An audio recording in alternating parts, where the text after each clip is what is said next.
Hello friends, जय श्री कृष्णा, राधे राधे। आप सभी का स्वागत है।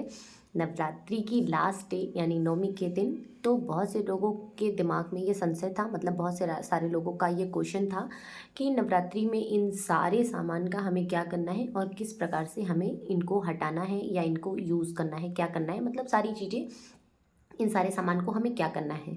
तो सबसे पहले हम बात कर लेते हैं माता की प्रतिमा की। तो देखिए, यदि आप इस तरह से प्रतिमा या जो है पीतल के विग्रह की आपने पूजा की है, तो इन सभी को आप वापस से अपने मंदिर में स्थापित कर दें। यदि आप चौकी लगा कर रखे हैं माता की, तो आप वापस से मंदिर में स्थापित कर दें। और अगर आपने मंदिर में ही उन्हें सजा कर रखा है, मतलब जैसा कि मैंने मंदिर में ही सब सिस्टम से रखा है डेकोरेट करके, इस तरह से आपने रखा है, तो मतलब वैसे ही आप बस उसकी क्लीनिंग कर दें या जो भी सामान आप इधर उधर है उसको ठीक कर दें। और बहुत सारे लोग मिट्टी के, जैसे जो मिट्टी के विग्रह होते हैं, उनकी स्थापना करके फिर 9 दिन पूजा करते हैं, तो उनका बाकायदा दसवीं के दिन जल विसर्जन होता है। उनका जल विसर्जन अवश्य होता है, मतलब आवश्यक होता है, कहने का मतलब जरूरी होता है। उनका आपको विसर्जन करना ही करना होता है। और यदि आप पीतल की या प्रतिमा, कोई ऐसी प्रतिमा रखे हैं जिनका आपको जो है विसर्जन नहीं करना है, तो आप उन्हें वापस अपने मंदिर में स्थापित कर सकते हैं। यथा सम्मान आप उन्हें अच्छे से जो है विराजित कर लें। सेकंड बात कर लेते हैं कि नारियल का क्या करना है। तो देखिए, हम लोगों ने दो, मतलब मैंने दो नारियल रखे हैं। दो क्या, मेरे 3 हो गए थे। अष्टमी के दिन भी मैंने जो है नारियल का भोग लगाया था, तो वो तो आज नवमी के दिन मेरा टूट गया, मतलब फोड़ा गया है। हवन के जस्ट तुरंत बाद तोड़ा गया है। और ये एक नारियल जो कलश पर रखा है और एक नारियल यहाँ पे रखा है। तो ये नारियल जो सामने रखा है, ये यहाँ नीचे, ये नारियल तो मैंने भोग के लिए चढ़ाया है, मतलब कि 9 दिन के लिए भोग के लिए चढ़ाया था। तो ये नारियल मैं तोड़ूंगी। और ये जो कलश पर रखा है, ये नारियल मेरे मन्नत का नारियल है, तो मन्नत का नारियल मेरे यहाँ तोड़ा नहीं जाता है। आप अपनी स्वेच्छानुसार अपने जो है कुल की परंपरा या अपने घर की परंपरा के हिसाब से कर सकते हैं। बट वैसे कहा जाता है कि मन्नत के जो नारियल होते हैं उन्हें तोड़ना नहीं चाहिए। और तो आप अपने हिसाब से देख सकते हैं कि नारियल को तोड़ना है या रखना है, आप अपने हिसाब से कर सकते हैं। इसके बाद बात कर लेते हैं, जो इतने सारे फूल चढ़ते थे पर डे, जो फूल माता को और मंदिर में बाकी सारे भगवान जी को सबको चढ़ते हैं, तो ये सारे आप एक पॉलिथीन में इकट्ठा करके आप किसी भी गार्डन में भूमि विसर्जन कर सकते हैं। या आप नीचे इन्हें डालकर ऊपर थोड़ी सी मिट्टी डालकर इसके ऊपर प्लांट लगा सकते हैं, जो कि मैं करती हूँ कि एक कोई पॉट, मतलब कोई गमला में लेकर उसमें सारे फूल मैं नीचे डाल देती हूँ। फिर उसके ऊपर मैं थोड़ी सी मिट्टी डालकर उसके ऊपर प्लांट लगा देती हूँ। इससे क्या होता है, वो विसर्जन भी हो जाता है और कहीं ना कहीं वो खाद भी बन जाता है। तो मैं इन सारी चीज़ों का, मतलब जितने भी पत्ते, फूल या जो इस टाइप के सामान होते हैं, इन सारी चीज़ों को मैं उसी में विसर्जन करती हूँ। आप चाहे तो जल विसर्जन या भूमि विसर्जन या कहीं भी, मतलब इस तरह का आप जल विसर्जन या भूमि विसर्जन ही करिए। इस तरह से आप कर सकते हैं। किसी पेड़ वेड़ के नीचे मत डालिए, मेरे हिसाब से वो बहुत गलत होता है, क्योंकि लोगों के पैर के नीचे आता है और बहुत गलत होता है।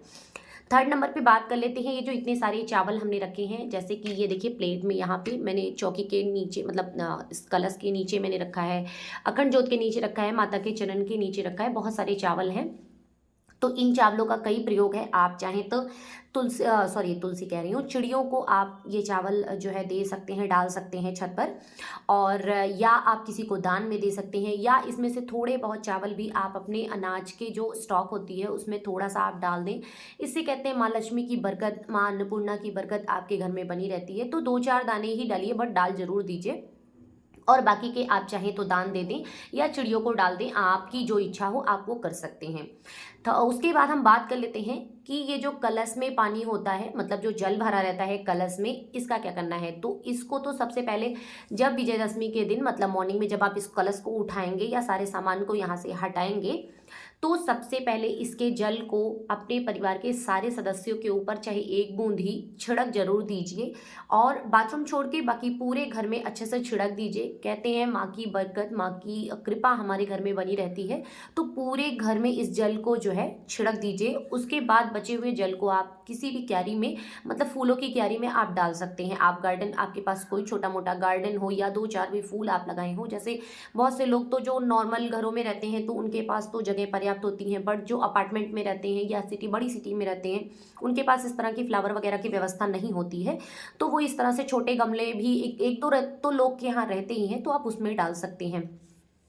तो ये हो गया। इसके बाद बात कर लेते हैं जो भोग प्रसाद, जो भी माता का भोग प्रसाद इतने सारे दिन लगा है, तो वो तो आप पर डे यूज़ ही कर लेते होंगे कहीं ना कहीं, मतलब सब लोग खाते होंगे तो वो यूज़ हो जाता है, तो उसकी कोई बात नहीं। बट जो बच गए हैं, जैसे जो प्रसाद आपने मेवे काट कर रखे हैं या बाकी सारी चीज़ें आप भोग में जो ला कर रखे हैं भोग लगाने के लिए माता के, वो सारी चीज़ें बच गई हैं, तो उसका क्या करें, तो उसको आप स्टोर करके रख सकते हैं। आप नवरात्रि के बाद भी माता को, जब तक वो फिनिश ना हो जाए तब तक आप माता को भोग लगा सकते हैं, जैसे आप लगाते थे, उसमें कोई दिक्कत नहीं, आप भोग लगाने में कोई प्रॉब्लम नहीं है। इसके बाद बात कर लेते हैं जो माता को चुन्नी वगैरह उड़ाई गई थी, या ये देखिए, ये जो श्रृंगार के सामान माता को अर्पित किए गए थे, तो इस तरह के इन सारे सामान को क्या करें, तो इन सारे सामान का हम चाहे तो हम स्वयं के यूज़ में ले सकते हैं माता का प्रसाद समझकर, या आपके घर में कोई भी सुहागन स्त्री है तो आप उन्हें दान कर सकते हैं, या आपके कोई फ्रेंड सर्कल या कोई जान पहचान में है तो आप उन्हें दान कर सकते हैं। आप अपनी सास को दान कर सकते हैं, जिठानी को दान कर सकते हैं, ननद को दान कर सकते हैं,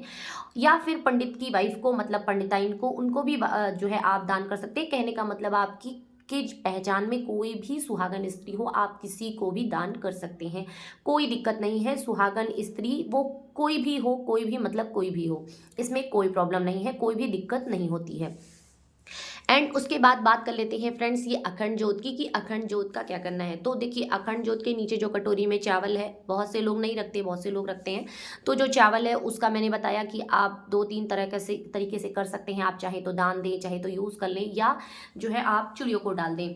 इसके बाद बात कर लेते हैं अखंड जोत की। तो अखंड जोत में हवन के बाद, मतलब हवन के पहले जो भी तेल पड़ जाता है, हवन के बाद तेल इसमें नहीं डाला जाता है। बट हाँ, कोशिश करें कि जितना तेल उसमें भरा हुआ है वो आपकी जो है नवमी की रात पूरी चल जाए। मतलब कहते हैं नवरात्रि, तो नवरात्र तो कम से कम कंप्लीट हो जाए, तो नवरात्रि के पहले माता की चौकी नहीं हटानी चाहिए। तो जब आप बाकी सारी चौकी हटाएंगे तभी ये जोत हटाएं। और हाँ, अगर जोत जल रही है तो उसे ना हटाएं, मतलब जब तक वो जल रही है तब तक उसे जलने दें, बस उसकी बाती बढ़ाते रहें। जब तक वो तेल फिनिश नहीं होगा तब तक वो जोत जलती रहेगी। तो जोत जब तक जोत शांत नहीं होती है तब तक उसे हटाना नहीं चाहिए। मेरे घर वाले या मेरे मतलब कहने का मतलब मुझे जो पता है वो मैं जो करती हूँ, मैं उस हिसाब से बता रही हूँ कि जब तक आपकी जोत जल रही है तब तक आप उसे एट इज रहने दें, उसे छेड़े नहीं, क्योंकि जो आप छुएंगे, इधर उधर करेंगे तो वो बुझ जाएगी, तो वो ठीक नहीं होता है।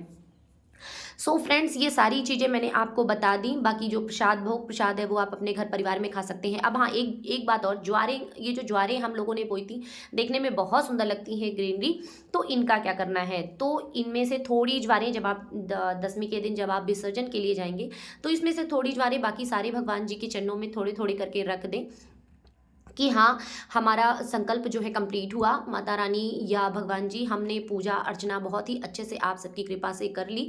तो ये सारी ज्वारें, थोड़ी थोड़ी ज्वारें आप माता के चरणों में या भगवान जी के चरणों में रख दें, और 1-2 ज्वारें आप अपने जो है तिजोरी, घर में जो जहाँ पे आप पैसे रखते हैं, जहाँ पे आप ज्वेलरी रखते हैं, वहाँ पे आप ये 1-2 ज्वारें रख सकते हैं।